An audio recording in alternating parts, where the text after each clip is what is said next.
Hi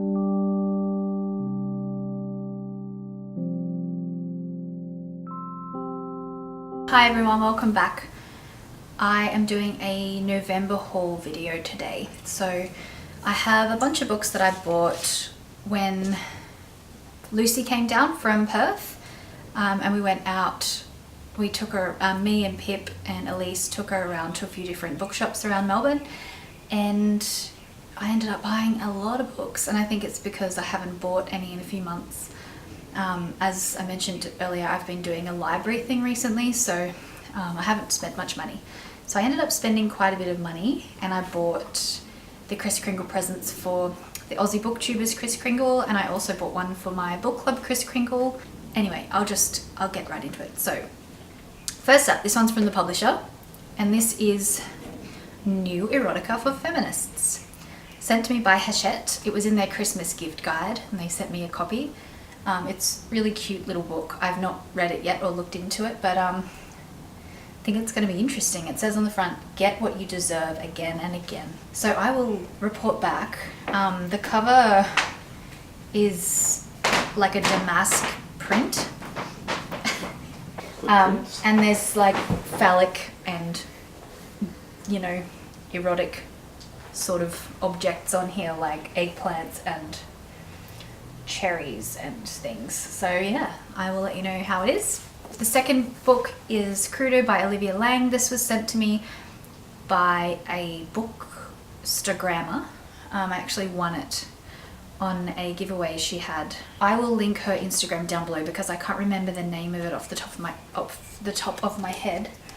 But her name's Kelly, and she's left this little inscription which was really cute, and a little flower, pressed flower in there. So I'm keen to read this. I've been wanting to read this all year, but I haven't been spending money, as I said, so I was excited to win a copy.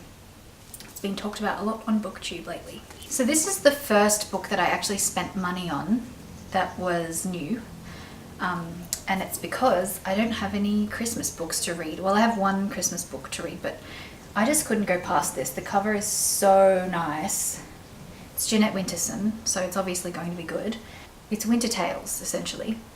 There's also recipes and things in here, so I'm just going to read a chapter in the lead up to Christmas each day, get in the Christmas spirit. It says here, packed with charm and beautifully illustrated, a literary wonderland. So yeah, I'm really, really looking forward to reading this. I just love the cover so much. Christmas Tales by Jeanette Winterson. So the next lot are all books that I got secondhand. First, I'll show you 3 that I got from the op shop recently for like $2 each. This one is An Isolated Incident by Emily Maguire. I actually bought this last year and read it for book club, but I gave my copy away in a book swap, so I just bought another copy because it was $2 and I want to keep it. And maybe I can let some other people around me borrow it. I also bought His Bloody Project by Graham McRae Burnett. I don't know a lot about this, but I did see it on Goodreads a lot over the past year or two. So this was shortlisted for the 2016 Man Booker Prize. That's why I've seen it everywhere. And I love gory crime stuff, so, you know, I'm obviously going to enjoy it somewhat. I also bought History of Wolves. This was shortlisted for the Man Booker last year, and I've been keen to read it for ages. I've heard mixed reviews about people, some loving it, some not so much, so let me know if you have read it, and if it's...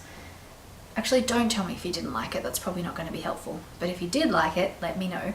This one I also got from the op shop for $2, and this is an Alyce Smith book.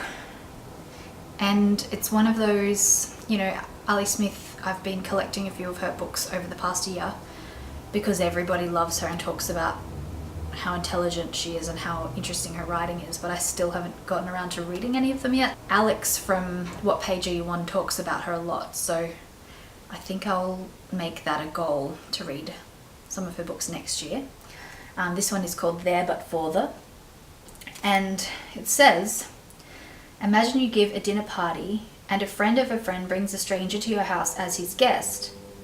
He seems pleasant enough, But imagine that stranger goes upstairs halfway through the dinner party and locks himself in one of your bedrooms and won't come out. Imagine if you can't move him for days, weeks, months, ever. It sounds like it's quite plot driven, which I've heard most of her work is not so much, so yeah, sounds like it will be pretty good. Okay, so now the last 4 I have to show you are all books that I got when I was book shopping with Pip and Lucy.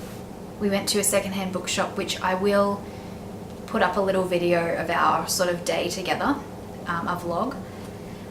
And yeah, we were in there for quite a while, I think like maybe an hour and a half or something. And all of us, well, me and Pip mostly had huge stacks because Lucy had to catch the plane home and couldn't buy a lot, unfortunately.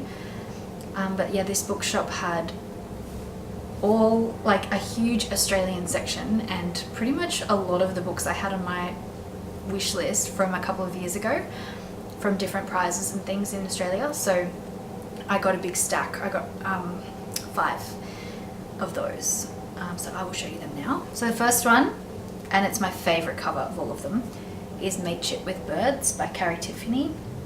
This has been on my wish list for a while. Probably a lot to do with the cover because it's a really beautiful cover. It doesn't have an amazing rating on Goodreads, but I think it'll probably be one of those books that's a nice read but is not my favorite, maybe like a 3-star read. But it's set in Australia, in a country town in the 1950s. A lonely farmer trains his binoculars on a family of kookaburras that roost in a tree near his house. So I think it's going to be one of those really nice, comforting, nostalgic Aussie reads, which I really enjoy. So I'm looking forward to that one. This next one is actually a proof copy which I found, which is pretty rare, from Lifted Brow. They're publishing, a small publishing house in Australia. This is The Island Will Sink by Bryony Doyle. I read Adult Fantasy this year, which is her non-fiction essays about being a youngish adult and sort of struggling with the institution of marriage and buying a house and having a career, and it was really, really good. So I'm keen to read her fiction as well. I know that this is another one of those books that people are kind of torn on, like some people loved it and some people didn't really like it very much. I'll read you a little bit from the back. It says, decades from now, a not too distant future, different but maybe not so different, the energy crisis has come and gone, cities have been rethought and redesigned, eco-law is enforced by insidious cartoon panda bears and their armies of viral marketing children. Pitcairn Island is sinking into the Pacific, perhaps the final event to trigger the end of everything. I don't want to read anymore because I don't want to know what happens before I read the book, but I think it will be a good one. Next up, I have Storm and Grace by Catherine Hayman. This was mentioned, I'm pretty sure this was mentioned on the ABC Book Club, the TV show, before it ended. So I think it came out a couple of years ago. Emily Maguire, who wrote An Isolated Incident, that book I mentioned earlier, has a quote on the front. It says, like being submerged in the deep blue, enthralled, dazzled, dazed. So that sounds pretty good. World famous freediver Storm Hisray hits Grace Kane like a bolt from the blue. It sounds like it's going to be a romantic book, which is not usually my type of thing, but who knows, maybe I'll enjoy it. I'm keen to give it a go because it's an Australian author and because Emily Maguire quoted it on the front. So, oh my god, I found a kid's illustration photo in the middle. That's pretty cute. It's sad that someone lost this, but I don't have any way to give it back to them because no idea whose book it was. Anyway, so that is Storm and Grace by Catherine Hayman.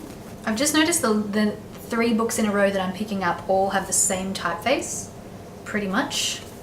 This serif typeface. This is A Guide to Berlin by Gail Jones. This was shortlisted for the Stella Prize, I think maybe last year. One of Australia's finest authors. I do air quotes because I haven't read her, so I can't judge that yet, but that's what people say, and that's what it says on the front. This looks like a really nice wintry book. It's set in Berlin. So it's essentially about a group of travelers from all over the world that meet together in Berlin and live in a share house. They share an apartment and they share stories and memories. So traces the strength and fragility of our connections through biographies and secrets. Yes, I'll probably read this also in winter next year. So I've got a bit of a winter stack happening here, which I'm looking forward to. And finally, The Good People by Hannah Kent. I really loved Beryl Wright's, her first novel. So I'm really keen to get into this. I actually borrowed this from the library last year, but I never got around to picking it up. So I'm glad to have my own copy. And I love her prose. So I'm sure even if the storyline isn't amazing, I'm going to enjoy this book. I've heard it's sort of based on fairy tale-ish and about a young boy who loses his parents and is looked after by his grandmother or something along those lines. So anyway, that is, yeah, another book I'm really looking forward to reading next year. So that is my book haul for November. Surprisingly big, considering I haven't been buying books for a little while. I think I just had this urge to like buy all the things that I hadn't bought over the past few months. So having a book buying ban didn't really help me in the end. I'm going to talk about my 2019 plan in terms of like restrictions with buying and everything like that in another video. But that is all for today. So thanks for watching, and please let me know if you've read any of the books that I mentioned that I haven't read yet. But don't give me negative reviews. That's not helpful. Just maybe point me towards the books that you think I should pick up first. And I will see you in another video. Bye!